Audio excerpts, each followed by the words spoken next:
Máis de 50 luminarias LED como esta están repartidas entre a zona de A Torre e a Rúa Mosqueiro en Ribadumia, ademais de un cadro de protección e 410 metros lineais de conductores de terra en reforzo dos xa existentes.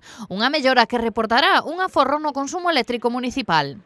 Dende a rotonda hacia Barrantes hai un aforro enerxético de aproximadamente o 75-80% e da rotonda hacia Xisán, hacia Mosqueiro, pois hai un aforro enerxético aproximadamente do 35-40%. Os traballos tiveron un orzamento duns 40.000 euros, dos cales 32.000 procederon da orde da subvención para infraestructuras de uso público da Consellería da Presidencia.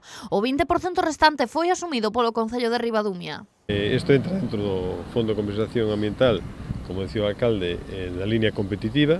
Aí hai dúas líneas, hai a línea non competitiva que, para entendernos, ten 7,7 millóns de euros, obtuvo este ano pasado e vai enfocado aos concellos que teñen muiños eólicos en riba, e despois o resto, os outros dous hasta 11, pois 2,2 millóns de euros, 2,3 millóns de euros, pero van enfocados a unha línea competitiva que é a que se acolleu o Concello de Ribadumia neste caso, e que, como digo, pois contou con esta axuda. E o delegado territorial da Xunta en Pontevedra, José Manuel Coresto Brís, visitou a zona acompañado do actual goberno da vila e a xefa territorial de Presidencia, Marta Mariño. Ademais, tamén estivo presente a representante do PP na vila, Salomé Peña.